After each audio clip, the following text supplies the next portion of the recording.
Hello and welcome. Thank you for coming to today's Take 10 webinar, Spooky Facts About Sugar.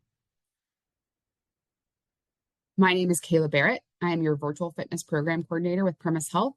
And today we are going to talk about the average consumption of sugar in Americans, some of the effects that sugar has on the body.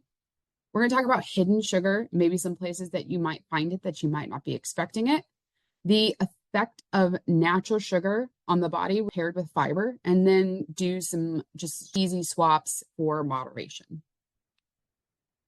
All right, so average consumption. So the average American is consuming about 17 teaspoons of added sugar a day. And what this equates to at the end of the year is about 60 pounds of added sugar. And where we're really seeing people consume that sugar is going to be in our desserts and our sweet snacks. So that's kind of the majority. Any like kind of cookies, ice creams, donuts, cakes, things like that. Those are going to be our sweet snacks. So that's going to be the highest for most Americans. And we're following that with our soft drinks. So any kind of drink that has the added sugar, so like our colas, our Pepsis, things like that. And then kind of the surprising one, but one to think about is just going to be our coffees and teas is next. So adding those syrups, adding those sweeteners, adding those things to our drinks to make them maybe taste a little bit better. Our lattes and our chais and all those things are going to come up for number 3 on our average consumption. All right. So looking at what happens to our body when we are over consuming sugar. Okay, and this is an overconsumption of sugar. And so these are some of the things that we're going to see sort of down the road. None of these are really instantaneous. And so these are kind of like lifelong things that we look at when we have just a habit of regular sugar use. So in 2014, there was a study published on the association between a high sugar diet and the risk of dying from heart disease.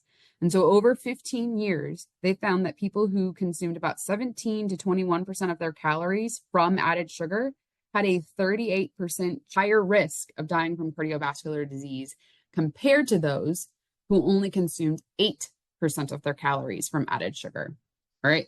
So the higher your sugar intake, the higher your risk for heart disease. And so how we're seeing that association is that basically the higher amount of sugar we're consuming, the more stress that it's putting on our liver.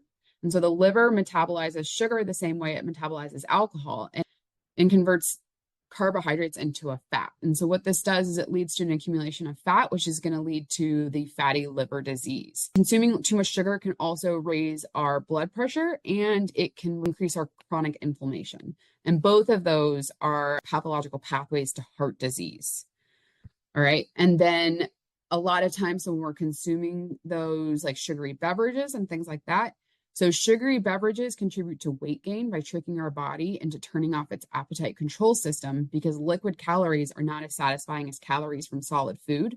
So it's easier for people to add more calories to their diet when they're consuming these sugary beverages because you're just not getting that fullness that you would get from food. So these are all sort of long-term. We're seeing, a lifetime of sugar use. We're getting the heart disease. We have higher blood pressure. We're gaining weight. It leads to that fatty liver disease, inflammation, the thing all of our dentists warned us about when we were 6, tooth decay, diabetes, and then long-term depression. All right.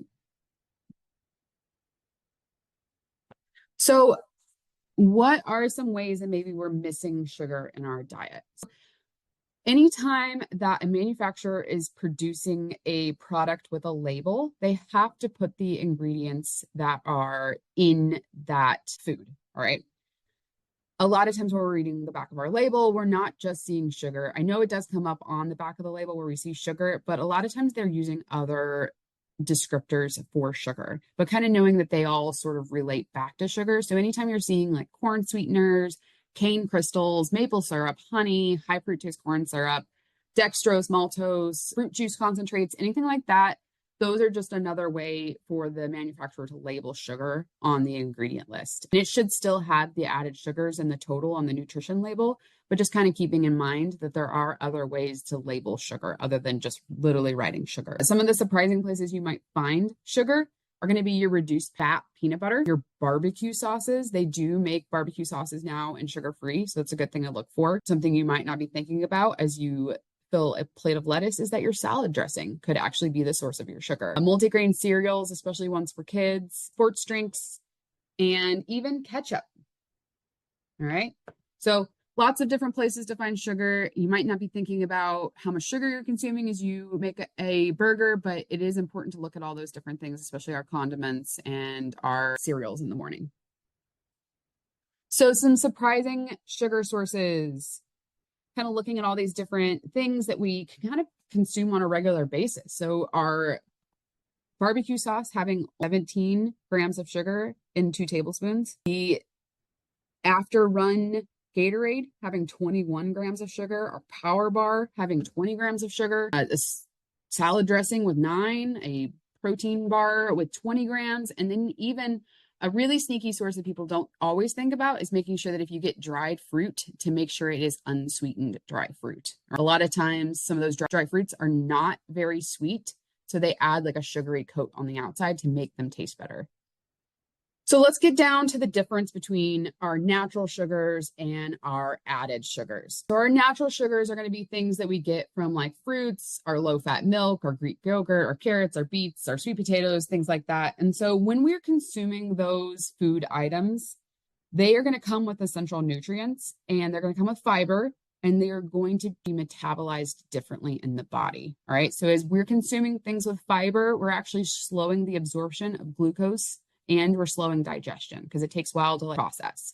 So when we are getting our sugars from our pears and our apples and our oranges and things like that, it is coming with fiber as well as nutrients. And so it is coming into the body slower as we digest it, and it's causing a slower insulin spike in the body. We're not seeing that big jump like we would see if we drank a Pepsi or things like that.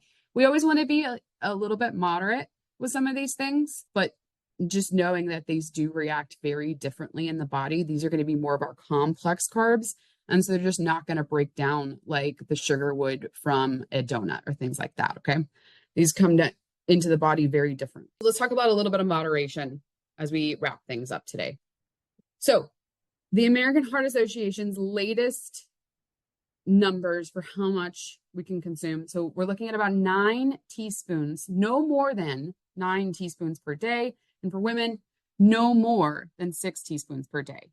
And I think it's really important to note that I put the no more than, because there is no minimum for sugar. There is no minimum added sugar intake that you need to take. You don't have to eat added sugar. It's not like our essential nutrients and things like that. It's not like protein. It's not like fat. So trying to keep it at a cap of that 9 teaspoons and 6 teaspoons just to have the best health effects on the body. So some ways that we can go forth today and that we can reduce our overall sugar without using sugar substitutes. So these are just natural things that you can do that are a little bit easier, that don't take into effect any of those sugar substitutes. So instead of having our blueberry flavored yogurt with like the blueberry puree already in it, we can go and get some low sugar Greek yogurt, and we can add blueberries to that yogurt in the morning. We're getting some more fiber, we're getting some nutrients from that blueberry, and we're having a little bit slower insulin reaction in the body when we eat that.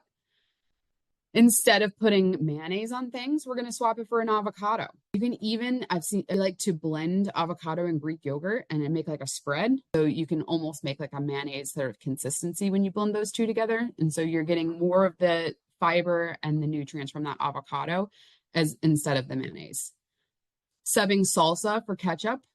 So you can get your tomatoes and some onions and things like that. And some of our ketchups have sugar in them, or you can start looking for ketchups without sugar. Instead of using a salad dressing, swapping for some oil and vinegar.